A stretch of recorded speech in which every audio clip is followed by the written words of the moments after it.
Okay. Show me.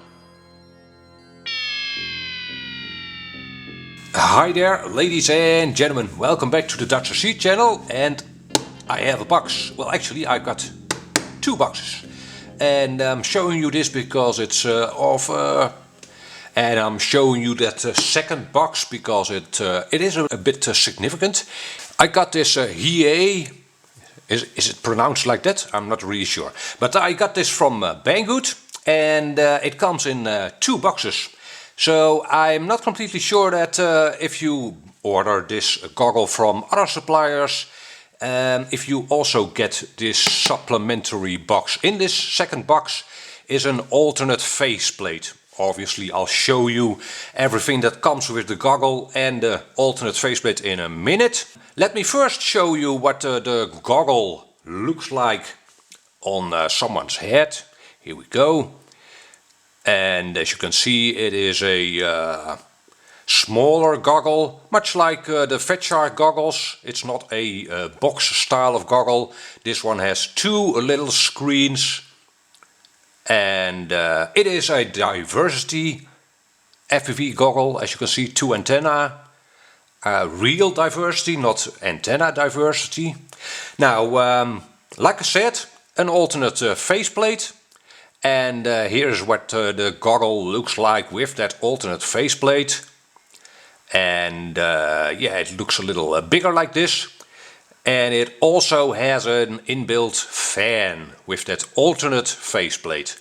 So again, if you'd order this goggle, and I think it's especially for its price a good option, this goggle, do make sure that you order it from a supplier that also ships it with that alternate faceplate. I am not sure if all do or some just ship the base goggle.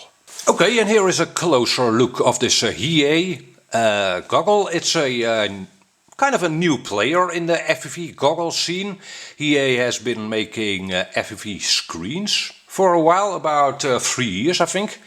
And I think this is an interesting goggle, mostly because of its price. I have not seen reviews of it, yeah, the question is it any good? Is it a contender in the budget FPV goggle scene? Now, I've had this goggle for 2 days. I've done 2 flights with it. So this is not a long-term review by any means, but by now I do have an insight in its performance, so I can give you an initial review. Later on I'll do a longer-term review in which I'll also let other people try the goggle. For now I'll give you my first impressions of the goggle after a few flights. Okay, so again, it's scale, size and weight is much like the Fatshark goggles or the Aomway Commander goggle. It's not like the box style of goggles that have a single screen at the front. Now, again, this is an initial review. I'll show you what the functions of this goggle are, what my thoughts are, what it can do and what it can't do, not unimportantly of course. So as you can see, this goggle comes with one single elastic strap, no strap over the head, and I found that that's not really a problem. The goggle doesn't sag down or anything, it's pretty light, so that's a good thing. Diversity receiver or 2 receivers. The specs and the sales pages say that it can do 3D FPV, meaning it would show you one image for the left eye and a different image for the right eye. I'm not really interested in that. I don't have a 3D camera FPV setup, but who knows, maybe I'll try that in the future. And to that I do have to add that the manual isn't really clear on how to use that 3D mode. Okay, I'm not really bothered by that, but again, if someone from Hiee watches this video, I think you could do a better job on the manual department for the 3D stuff. For the rest, the manual is clear enough. The operation of this goggle is very simple. Speaking of, let me show you what the buttons and the ports on this goggle do. We've got ourselves two clusters of buttons on the top of the goggle. Now, as you'll see, some of the buttons don't actually do anything. They are more for future models, so to speak. The first button over here is such a button. This one is to switch from the receiver's incoming image to the front-facing camera in the goggle. This goggle does not have that front-facing camera though. I'm not really bothered by that. It would have been a nice option. So again, maybe they'll have a version with that front-facing camera in the near future. But this version I have here does not have that front-facing camera. Then we have the left and right button over here, which is to increase and to decrease the volume. The goggle has an output jack for earphones. So if you want to hear what your copter or whatever you're flying is doing, you can use that. And with these two buttons you can adjust the volume. Then there's a channel selection button over here. You just cycle on through the channels. There's a frequency selection button over here, which again cycles through the frequencies within the band you've selected.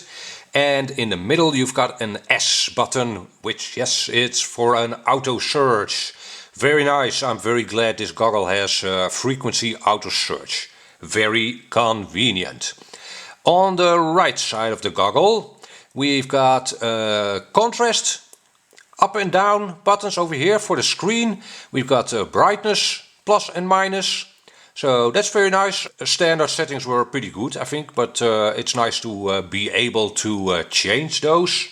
Then this M button over here, mode, I guess, is for your input selection or mode.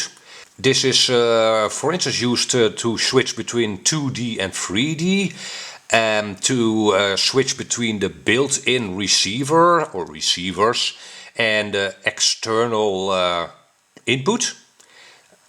So yeah, that's a great option, of course, to have. You can use this goggle with an external receiver. Maybe you want to also do long range FPV, in which case you don't want to use a 5.8 GHz receiver, obviously. So it's nice to have that option. And the last button over here, the H button, is to use the head tracker. Now this version I have here does not have a head tracker input. Again, they'll probably have a future version which will also cost a little more, but I guess that will have a head tracker input and maybe that front-facing camera. And let's have a look at the bottom for the inputs. Okay, there are a few ports at the bottom. AV in, like I mentioned, you can use an external receiver for this goggle, very nice. You've also got an AV out to connect up DVR, for instance. And you've got that earphone jack, standard 3mm earphone jack for earplugs, for instance. And you've got these interpupillary distance sliders. I guess almost all goggles in this style have these sliders. I'm happy to say that these don't slide out of their selected position just by looking at them. They have a good amount of friction, so to speak, so that's nice. In the description of this video are all the specs, by the way, of this goggle. So also the minimum and maximum interpupillary distance. So, and over here, yeah, this is blanked out. Here would be the head tracker input. So again, this goggle does not have that option. And over here there's a blank spot for an HDMI input. This goggle, this version of this Hiee goggle does not have that option. Okay, so so much for the ports and the buttons. Let's have a look at what comes with this goggle. Okay, first thing you see in the box is this protective case for the goggle. Nice and sturdy, very, very nice. The goggle fits in there, a battery, a couple of antennae, so that's pretty nice. However, with that bigger secondary faceplate on the goggle, it does no longer fit in the case. So yeah, that's a bit of a shame. It is pretty easy and fast to take off this faceplate though and get it back installed. So yeah, with the standard faceplate, this rubbery faceplate, it does fit in the case. Again, with a couple of antennae and the battery and such, so that's pretty okay. The goggle comes with two cables, one AV in and one AV out cable. Cleaning cloth, very nice. And as you probably know from the specs of this goggle, it comes with 3 sets of magnification glasses, which you slide in to the goggle, exactly like on the Fatshark goggles and the Aomway Commander. It comes with -2, -4 and -6 magnification glasses, and the funny thing is, well funny, when you take this goggle out of the box, the -2 magnification lenses are already installed. So yeah, the first time I tried the goggle I thought, this doesn't really look very focused. Well, lucky for me, after I removed the -2 glasses, the image in this goggle is very, very crisp. So yes. The goggle comes with 2 antennae, one circular polarized cloverleaf antenna, right-hand circular polarized, and one rubber ducky.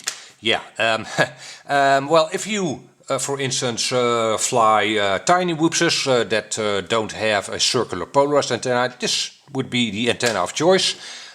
In some cases I just run one circular polarized antenna and one non-circular polarized antenna. I'll show you something funny, by the way. When I ordered the goggle, I also ordered this flat panel circular polarized antenna, and yeah, I have no experience with this one, so I wanted to try it out. However, it was quite a bit bigger than I thought when looking at the pictures. Here, let me show it to you with the goggle. So yeah, this is a pretty enormous antenna. I will try it. It's not heavy, but yeah, and I'll have a link to this one in the description of this video as well if you wanna check it out. So 2 faceplates, at least if you order it from Banggood. One rubbery, this one comes installed stock on the goggle. This seals off your face completely, so no light leaking into the goggle at all. However, in some temperatures, being it very cold or warm, you might end up with some fogging in your goggle. I actually never really have that problem. I'm not sure why. Maybe my face isn't very sweaty, or maybe other pilots cry a lot while flying FPV from all their crashes. Yeah, so for those people you've got this secondary faceplate, which is a lot like the Fatshark, the modern Fatshark faceplates. Foam insert over here and a fan, unimportantly, and that's powered by the included battery. Speaking of, you obviously get a battery with this goggle, and it's an 1800 mAh 2S lithium ion battery, I think. Lithium ion, yeah, I think so. It has a common style of discharge plug, just like on Fatshark goggle batteries. However, this plug, this is the plug that powers that fan. I'm not sure what kind of plug this is. I'm not really happy with this not being a standard 2S balance plug. I really don't know why they opted to use this plug.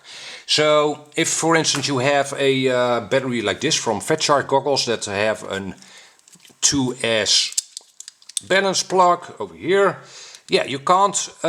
You can use this battery to power the goggle, but not this 2S balance plug to power the fan. Yeah, this I'm not too happy about this plug. Maybe I'll make a short extension lead just clip this off and solder up a normal 2S balance plug, so I can, for instance, use this battery. By the way, the funny thing is, or funny, strange thing is that this is an 1800 milliamp battery and this is a 1000 milliamp battery, and they are approximately the same size, as you can see. This one is a little higher, a quarter centimeter. They are just as wide and just as thick as well. So yeah, this one does not have a battery status indicator, by the way. It does have two LEDs showing you the charging status, but no indication of how run down the battery. This goggle does not come with a charger for these batteries, but if you have a 12 volt power brick, you will be able to charge this battery. Alright, here comes a bit of an awkward bit of a review like this. There is simply no way to really show you what the screens look like, what they show me. All I can tell you so far is that the focus and the image, the clarity of the video you see is very crisp. To the point that I'm actually very impressed. I've tried several Fatshark goggles in the past as well. This one stands up to that. Very usable. So far my main goggle is the Fatshark Genesis from Hobby King, which has a very good screen and good optics. This one is better. My eyes have a 1 plus 1.25 prescription reading glasses. And to me, this goggle is far crisper. So in that sense, yeah, the question of course is this going to be my main goggle? Is this going to replace my Fatshark Genesis? Well, yeah, I've only flown twice with this goggle, but so far I'd say yes, very much so. Very comfy to wear and much crisper. I can see details in the video much better with this goggle than with the goggle I'm using now, the Fatshark Genesis. What more can I tell you? Yeah, the screen has an OSD, so it shows you, for instance, if it switches from one receiver to the other. It shows you RF1 or RF2, but only for a brief moment, so it doesn't really distract you. It doesn't cover up part of the screen. It's only shown for about 1.5 seconds, maybe 2 seconds. So that's nice. If you are browsing through the channels and bands manually, it will show you the current band and channel. Also an RSSI indicator, so the signal strength, which is very handy. I have not seen that in many goggles before this, so that's a bonus, I think. Very good feature. And yeah, that is basically it. If you have questions, hit me up a comment down below. Maybe I can incorporate that into my longer term review of this Hiee FPV goggle. I'll be using this goggle for the coming weeks. I hope it'll be my main FPV goggle, and again I'll come back to you with my final thoughts on this goggle in a couple of weeks. Now let's see, what would I have liked to see different on this goggle? Really only two things. One of the things is that I would have liked an elbow piece, a 90-degree elbow piece for this cloverleaf antenna. It would stick up a little more that way, and this way it's mostly blocked by your head. If you are flying behind yourself, this antenna won't pick up much of a signal, I think. So yeah, an elbow piece or maybe a slightly longer wire on this antenna would have been nice. And the second thing I would have liked is a DVR. Yeah. That may be a personal thing, but I often record my flights, also for reviews, of course. The goggle would also be more expensive if it would have a DVR. So yeah, there's a bit of give and take, and I can understand them not including a DVR in this case to keep the price down. Okay, again, so far I'm quite impressed. The image this goggle produces is great. It fits on my face well, it doesn't sag down because it's very light. So again, hit me up a comment down below if you have any questions or suggestions. Hope this video gave you some good information. If you are not subscribed yet, by the way, please do. Helps me out. Thank you very much. And hope to catch you on the next video. Bye bye.